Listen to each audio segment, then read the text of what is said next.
मित्रों, आज चर्चा करेंगे महाकुंभ के बारे में।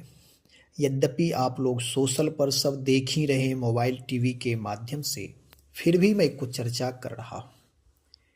आज हमारे देश की गरिमा पूरे विश्व में छाई हुई है। प्रयागराज महाकुंभ 2025, इसका प्रभाव पूरे विश्व पर है। पूरे ब्रह्मांड में आध्यात्मिक ऊर्जा सक्रिय हो गई, केंद्रित हो गई है। जो जहाँ भी भक्त लोग हैं, चाहे वह किसी भी संप्रदाय के हों, किसी भी पंथ के हों, लेकिन जो आध्यात्मिक हैं, जो सनातनी हैं, वह हर जगह कुंभोत्सव मना रहे हैं। वहाँ दूर दूर से कुंभ दर्शन करने के लिए, स्नान करने के लिए आ रहे हैं। तो हम आप भी इस लाभ से चूके नहीं, अवश्य कुंभ में जाएं। महाकुंभ है, इसमें अवश्य जाएं और वहाँ जाकर के दर्शन करें, संतों का दर्शन। पहले तो वहाँ जाएं, वहाँ जाकर जो तीर्थों का नियम है कि वहाँ त्याग वृत्ति से रहें, सेवा सुमिरन करें, भजन साधना करें। और एक से एक सिद्ध योगी सब हिमालय से आए हुए हैं। एक से एक उपासक भक्त लोग वहाँ, योगी, जति, तपस्वी, उपासक, आचार्य, विद्वान, तांत्रिक, सारे सब लोग वहाँ आए हुए हैं और सब अपनी अपनी साधना के द्वारा उस भूमि को ऊर्जावान बना रहे हैं और लोगों का कल्याण कर रहे हैं। वहाँ की सात्विक वातावरण में जाने के बाद हमारे आपके जीवन में भी पुण्य का उदय होगा, हमारे आपके दूषित संस्कार समाप्त होंगे। इसलिए वहाँ जा कर के प्रयागराज महाकुंभ जाइए अवश्य। वहाँ जाकर त्रिवेणी में स्नान करें, संतों का दर्शन करें, कथा सत्संग का लाभ लें। जो कल्पवास करने वाले हैं वे 1 महीना आनंद, 1.5 महीना कर रहे हैं, माघ भर रहेंगे, कोई शिवरात्रि तक रहेंगे। सौभाग्य ही है। इसलिए इस सौभाग्य, इस परम लाभ से चूके नहीं, इसका लाभ अवश्य लें।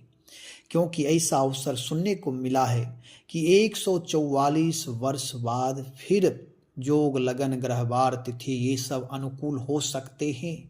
एक दिन का, एक क्षण का कोई ठिकाना नहीं। 144 वर्ष कौन देखा है।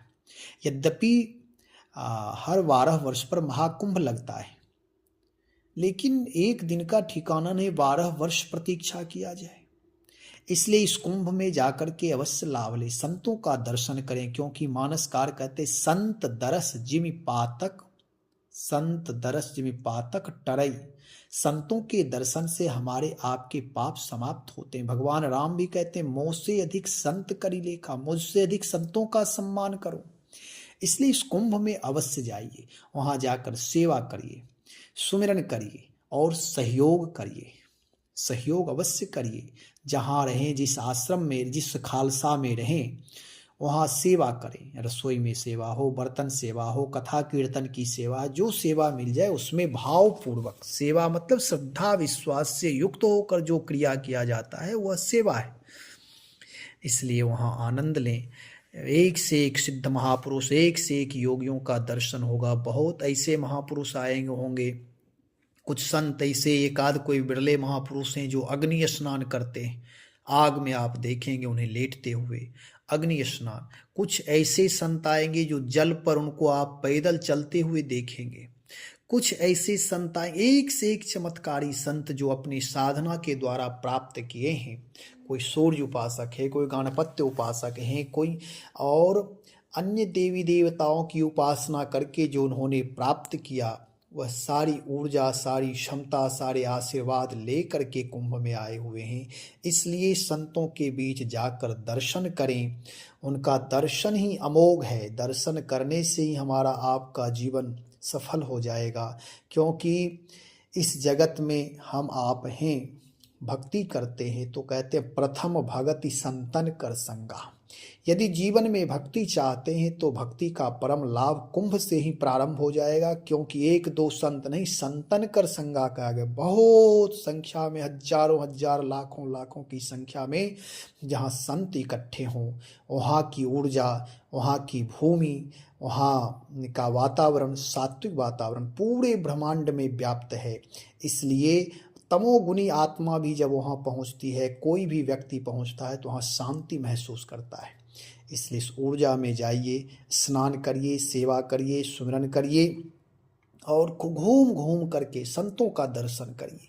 किसी में दोष नहीं देखिए। हो सकता है किसी संतों की भाषा अटपटी होगी, व्यवहार अटपटा होगा, लेकिन उससे क्या मतलब। सिर झुकाना, नमस्कार करना, आगे बढ़ना, बस इतना दर्शन बहुत है। जहाँ आप रहते हैं वहाँ सेवा करें।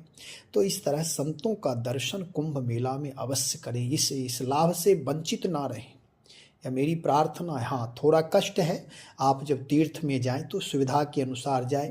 वहाँ चोर उचक्कों से बचे, अपने सामानों की सुरक्षा खुद करें। कहीं भी आप यदि दीपक जला रहे हैं तो वहाँ अग्नि ना लगे, इसका भी ख्याल रखना है कि कहीं तिल्ली जला कर ना फेंकें और दीपक ना जलाएं।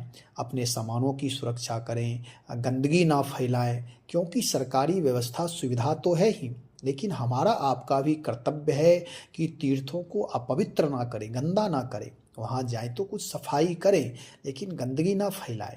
कहीं बहुत लोग जाते हैं, कहीं खाए, कहीं पन्नी फेंक दिए, कहीं पानी बोतल फेंक दिए, तो ये सब ठीक नहीं है। ये दोष बन जाते हैं, तीर्थों का अपराध होता है, इसलिए पुण्य लाभ नहीं मिल पाता है।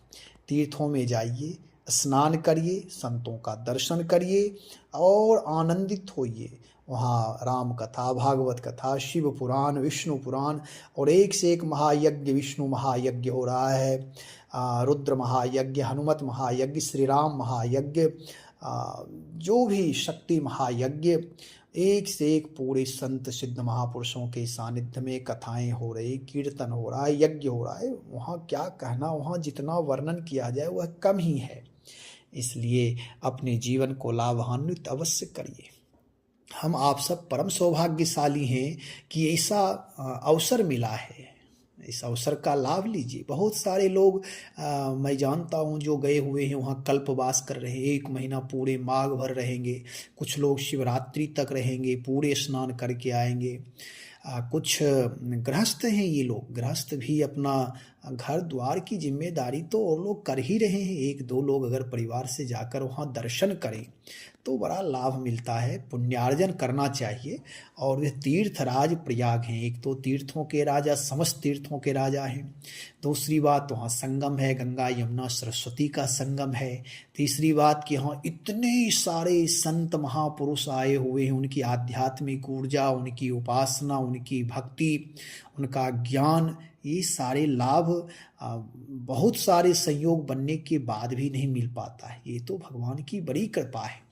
कोई व्यक्ति कथा कराता है तो उसमें लाखों लाख खर्च करता है, और यहाँ फ्री में कीर्तन, संकीर्तन, कथा, दर्शन सब लाभ होता है और हो रहा है। इसलिए कुंभ में जाकर के इस अवसर को ना चूकें।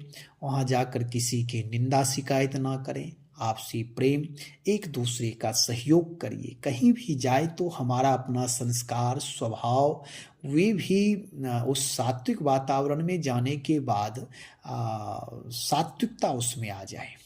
शत्रुता का त्याग, दूसरे को अपमानित करने का त्याग करें। ये किसी के प्रति द्वेष राग नहीं रखें, सबके प्रति आदर सम्मान भाव रखकर तीर्थों का स्नान करें, दर्शन करें और खूब भ्रमण करें। एक एक पद तीर्थ में चलेंगे, वह परिक्रमा का लाभ प्राप्त होगा। इसलिए किसी भी प्रकार थोड़ा कष्ट भी हो रहा है तो जाइए, अपनी व्यवस्था से जाइए। स्वास्थ्य का ख्याल अवश्य रखिए। स्वास्थ्य यदि ठीक रहेगा, आप स्वस्थ रहेंगे, तभी कुछ हो सकता है। इसलिए स्वास्थ्य का ख्याल रखते हुए तीर्थों में जाकर के संतों का दर्शन करें, संतों के चरण स्पर्श करें और संतों के प्रति श्रद्धा भाव से नमस्कार तो अवश्य करिए। सबको प्रणाम करते जाइए। कोई कुछ भी है, किन्हीं की भाषा अटपटी जो भी हो, वे सब पर दोष नहीं देखना है और अपने सामानों की सुरक्षा स्वयं करिए। और जहाँ रहें वहाँ सेवा करें। भगवान नाम का जब समय निकाल कर अवश्य करिएगा। इसलिए ये अवसर चूकिए नहीं। एक दूसरे को प्रेरित करके भी ले जाइए कि चलो भाई, कुंभ में जा रहे हैं, दर्शन कर लो। यदि किसी की आर्थिक स्थिति सही नहीं है तो आर्थिक सहयोग भी करिए। थोड़ा सहयोग करके यदि आपसे कुछ सहयोग हो जाए, कोई आदमी स्नान कर ले तो दशांश तो लाभ आपको भी मिल जाएगा। इसलिए एक दूसरे का सहयोग करके अवश्य तीर्थ में जाइए, स्नान करिए। इन्हीं मंगल कामनाओं के साथ श्री राम जय जय राम, श्री राम जय जय राम।